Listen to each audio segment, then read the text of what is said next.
이슈. 안녕하세요. 네, 안녕하세요. 요즘 굉장히 더워요. 더위 못지않게 또 요즘 짚어봐야 될 부분이 바로 장마철이잖아요. 맞아요. 장마가 굉장히 이슈인데 거의 뭐 일주일 내내 비가 온다라고 하니까 비도 오는 것도 좀 싫은데 자동차 침수도 많이 되잖아요. 그게 또 그러니까요. 걱정이에요. 네. 걱정됩니다. 비가 내리고 자동차가 잠기면 이 장마철마다 이 중고차 커뮤니티에 괴담처럼 떠도는 얘기들이 있습니다. 바로 침수차 이야기인데요. 그래서 오늘 서둘러서 이슈에서 준비를 해봤죠, 건피디님. 네, 맞습니다. 매년 6월이나 7월쯤 되면은 항상 괴담처럼 도는 것들이 있죠. 물 먹은 차가 시중에 돌아다닌다. 네. 실제로도 그게 좀 신빙성 있어 보이는 게 최근에 얼마 전에 좀 비 많이 왔을 때 있었잖아요. 갑자기 네네. 막 쏟아졌을 때 수원에 있는 그 중고차 업체가 침수가 됐다 뭐 이런 기사가 있더라고요. 네네. 상품 차량 뭐 100여 대가 침수됐다 이런 보도가 있었는데 근데 이게 뭐 이번에는 한 곳에만 일어나서 그렇지 이게 막 본격적으로 장마 오고 비 오고 하고 하면 더 많은 곳에서 이제 피해를 입을 수도 있잖아요. 만약에 이제 자동차 살 때 중고차에 좀 관심이 있으면 내가 산 차가 만약 비 먹은 차면 침수된 차면 어쩌지? 이런 걱정도 들 것 같아요. 그쵸. 그러니까요. 이 중고차 특히 호갱당할까봐 그게 가장 걱정이 되는데 침수된 차면 정상적인 차일 리가 없잖아요. 분명히 하자가 있는 차인데 혹시 완전 속아서 잘못 사면 이게 안전사고가 가장 큰 문제이기 때문에 혹시 침수차 구분하는 방법 알 수 있나요? 뭐 일단은 사면은 한 사람까지 같이 물을 먹는다라는 차죠. 예, 침수차. 이 침수차도요. 이게 구분하는 단계가 또 세 단계가 있습니다. 세 네. 단계요? 네, 세 단계가 있어요. 첫 번째가요. 그냥 이제 발 언저리에 차가 이제 물이 좀 찰박찰박하게 잠길 정도 있잖아요. 그러니까 차 안으로 물이 들어오긴 했는데 네. 그냥 발 언저리에 그냥 차일 정도. 차일 정도? 네, 차일 정도. 찰랑찰랑. 찰랑찰랑. 네, 네. 맞아요. 딱 그 정도. 진짜 침수, 네. 아주 가벼운 침수가 1단계다. 그럼 2단계는 어디까지 차야 되는 거예요? 2단계는 이제 이렇게 앉아 있을 때 한 무릎 정도. 오. 예. 마지막 3단계는 이제 물이 본인 위까지 올라오게 오. 되는 이런 상황을 이제 3단계 침수라고 보면 될 것 같습니다. 와, 침수된 정도에 따라서 이 단계를 매기는 건 오늘 처음 알았거든요. 이 침수차라고 해서 다 똑같은 건 아닌가 봐요. 1단계 같은 경우에는 비교적 큰 문제는 아니라고 합니다. 비교적. 비교적. 예, 비교적. 이렇게 됐을 경우에는 차량 발판 쪽, 뭐 매트도 있고, 매트 밑에 보면 바닥 있잖아요. 사실 그것도 다 뜯어낼 수가 있거든요. 전부 다 뜯어낸 다음에 말려가지고 조금 그래도 얘가 회생이 가능하겠다 싶은 차량들은 뭐 재판매를 하거나 네, 이런 식으로 좀 하게 되는 거죠. 네. 근데 뭐 그렇게 해가지고 회생 가능하니까 재판매를 했다라고 물론 이제 기능상은 뭐 문제가 없을 수도 있으니까 그런데 네. 좀 찝찝해요. 찝찝하죠, 네. 일단은. 그리고 장마철에 뭐 물 잠긴 거 봤을 때 뭐 어디 코타키나발루 해변가처럼 이렇게 항상 맑은 물에 잠겨 있는 거 아니잖아요. 그렇죠. 예. 흙탕물, 예, 항상 진흙. 흙탕물, 그리고 뭐 도심 뭐 하수구에서 막 이런 오염수 같은 거 막 올라오고 그랬을 그렇죠. 거 아니에요. 예. 그러니까 한마디로 차가 부식이 될 수밖에 없는 그런 상황인 거예요. 그러니까 앞만 잘 말린다 해도 만약에 부식의 위험이 조금 덜한다 하더라도 분명히 이렇게 차 안에 우리 장마철에 조금만 습해도 차 안에서 꿉꿉한 냄새 나잖아요. 그렇죠. 곰팡이 냄새. 네. 근데 이게 한번 물에 싹 젖었던 차인데 이게 곰팡이 피거나 이럴 가능성이 더 높다 이런 거죠. 그래도 이 사고 이력만 안 속이면 되잖아요. 다 밝히고 팔면 뭐 그렇게 잘못된 건 아니니까요. 그럼 2단계는요? 2단계 이제 무릎까지 찬 정도를 말씀을 드렸는데 이렇게 운전석 쪽에 앉아서 무릎 아래쪽에 보시면요. 운전석 아래쪽에 보시면은 OBD 단자라고 해서 차량 뭐 고장 스캐닝이나 이런 거 할 때 물리는 단자 같은 거 있거든요. 예, 이런 단자도 있고 그다음에 차량의 전반적인 전자 제어를 담당하는 ECU라는 것도 있어요. ECU 같은 경우 보통 보닛의 안쪽에 좀 들어가 있는데 이게 한 무릎 정도까지 잠길 정도가 되면은 이런 전자 장비 부분들이 다 잠긴다는 거예요, 물에. 그러면은 전자장비가 물에 잠기면 어떻게 됐어요? 얘 죽겠죠, 일단. 예, 죽은 거를 잘 말려서 어떻게 살려낸다 치더라도 결국에 물에 한번 젖으면 이게 부식이 될 거 아니에요. 예, 부식이 되고 신호를 주고받으려면 전기 배선으로 다 이어와갈 건데 전기 배선도 이거 다 일일이 못 닦을 거 아니에요. 그럼 이거 다 부식된단 말이에요. 그러면은 나중에 오작동을 일으킬 가능성이 커진다는 거죠. 아이고. 네. 오작동 위험할 것 같은 게 사실 핸드폰 같은 경우도 지금은 뭐 방수 기능도 있고 하지만 옛날에 물에 차가지고 침수가 한번 된 핸드폰은 뭐 잘 드라이기로 말려가지고 하면 다시 쓸 수 있다라고 해서 똑같이 했었거든요. 네. 근데 결국 얼마 못해서 핸드폰이 사망하셨어요. 맞아요. 그리고 뭐 침수 차량 같은 경우 이슈 오류는 사실 또 급발진의 그 원인으로 추측되기도 하잖아요. 네. 그렇기 때문에 특히나 남의 얘기다 이렇게만 생각할 수는 좀 없을 것 같아요. 3단계 침수차 거의 뭐 그 본닛 위라고 하면 가슴까지 찼다라고 하는 건데 네네. 이건 뭐 어떻게 좀 회복 가능이 돼요? 일단은 결론만 말씀드리면 불가능하다라고 봐야 되는 게요.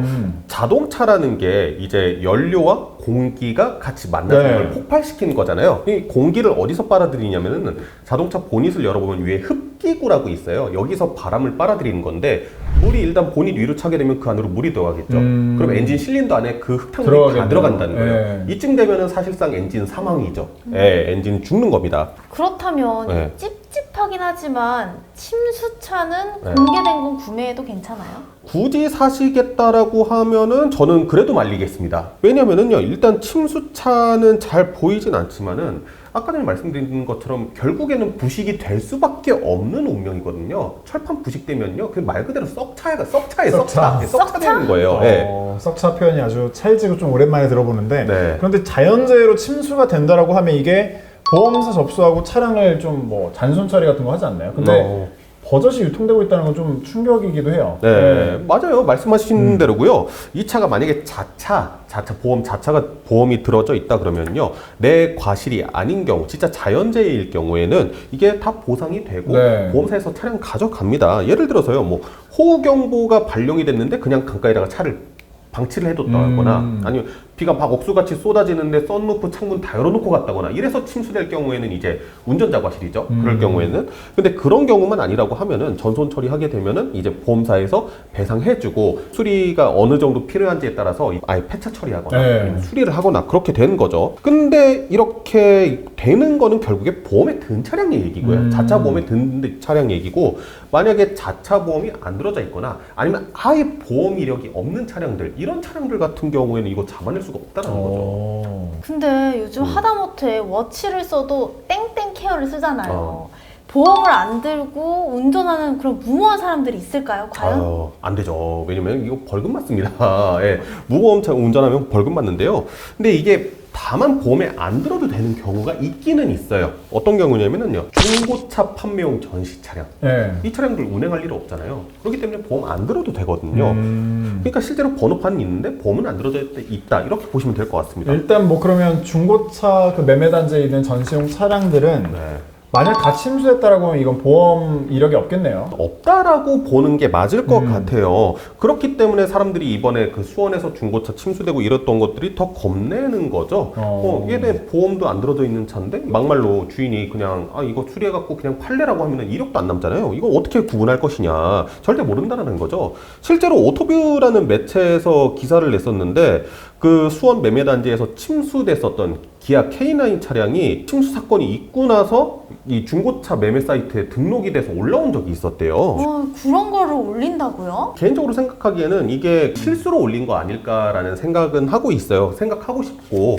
왜냐면요, 침수차가 한번 물에 그렇게 싹 젖었는데 그 말리는데 뭐 하루 이틀 갖고 안 되거든요. 몇 달 걸린대요. 한두 달 이상은 걸리는 작업이기 때문에 아마 그거는 직원의 실수로 좀 이렇게 등록이 되지 않았을까라는 생각이 듭니다. 그런데 어쨌든 그 많은 고객들은 네. 중고차 같은데 판매도 사실 저렴하니까 막 사려고 하는 사람들 많잖아요. 그쵸, 침수차를 그쵸. 근데 피하고 싶을 거예요. 피하는 꿀팁 같은 게 있나요? 안전띠를 끝까지 당겨서 이 끝부분에 흙탕물 같은 게 묻어 있거나 그러면은 이제 침수가 됐던 차량이다. 왜냐면 이거 끝에까지 당겨가지고 닦기가 힘들거든요. 예. 이게 몇 년 전부터 있었던 노하우거든요. 그러면은 작정하고 팔려는 사람들이 이거 그냥 가만히 냅둘까요? 열심히 닦을 것 같아요. 거기까지. 그렇죠. 오히려 반대로 이 안전벨트라든가 뭐 등화장치 아니면 바닥 매트 이런 것들이 차는 중고인데 다 새 거야. 얘네들은. 그럼 그거를 다 교체하는 거예요? 그쵸. 아예 그렇게 바꿔놓는 경우도 있기 때문에 그거를 아예 이게 새 거라면 조금 의심해 볼 필요가 있고요. 그 다음에 뭐 운전석이나 시트 이런 데 밑에 이렇게 만져보면은 이쪽은 방청 처리가 안 되어 있다라고 해요. 그러니까 이런 부분에 부식이 생길 수 있으니까 그거 한번 살펴보시라고 일단 추천은 드립니다. 그러면 이 모두가 알고 있는 침수차 구별법 다른 방법은 없나요? 트렁크 이렇게 딱 열면은 판 밑에 보면 수납 공간 또 있잖아요. 네. 옛날에 스페어 타일 있던데 거기가 또 이제 물이 차면은 그 물 빼기가 되게 어렵다고 해요. 그래서 거기에 뭐 물이 찼던 흔적이나 그런 것들이 없는지 살펴봐라 이런 것도 있고, 어쨌든 물이 끝까지 다 찬 경우면은 사실상 폐차해야 된다고 보니까 한 반쯤 잠긴 차이들이 있을 수도 있잖아요. 그러니까 상단하고 하부의 볼트의 부식도 이런 거를 한번 차이를 살펴봐라 이런 것도 있었고, 그 다음에 에어컨을 송풍으로 놔두고 틀어봤을 때 물비린내가 심하게 나는 차량들은 좀 의심해봐라 이런 것도 있습니다. 그건 진짜 꿀팁인데요? 네. 근데 이런 것들이 결국에 인터넷에서 계속 돌고 돌다 보면은 이게 계속 이제 작정하고 판매한 사람들은 계속 바꿔요. 이거를. 예. 피해갈 방법을 만듭니다. 사실 뭐 작정하고 팔겠다라고 하면 그런 뭐 약점 같은 걸 다 안다라고 하면 약점 하나하나씩 보완하면 그것도 또 이제 베테랑이 팔아버리면 네, 막을 방법은 사실 없을 것 같은데, 샀는데 이렇게 뭐 침수차 썩차 사면 굉장히 억울할 것 같아요. 그래서 네네. 이거 뭐 막을 수 있는 방법은 없을까? 제일 좋은 방법은요. 시세보다 왜 좀 낫지 싶은 중고차는 한 번 더 의심해 보시라. 이유 없이 싼 차는 없습니다. 그런데 싼 게 비지떡인 건 알겠는데 네. 비싼 게 비지떡이면 어떡하죠? 안 그래도 요즘에 사실 중고차를 속여서 판다 뭐 이런 것들이 워낙에 많다 보니까요. 국내에도 그런 서비스가 있더라고요. 이제 중고차를 사러 갈 때 전문가분한테 좀 같이 봐주세요 하는 그런 서비스가 있더라고요. 참 중고차의 꿀팁은 따로 뭐 정리를 해놓고 나중에 이제 뭐 중고차를 사러 간다든지 하면 그거 이제 리스트대로 한번 체크해보면서 해야 될 것 같아요. 자, 저희가 오늘, 네. 알려드렸던 이 방법들을 꾸준하게 한번 체크를 해보시면 좋을 것 같습니다. 저희 앞으로도 이슈 많이 사랑해주세요. 그럼 다음에도 기대야 슈슈슈. 슈슈슈.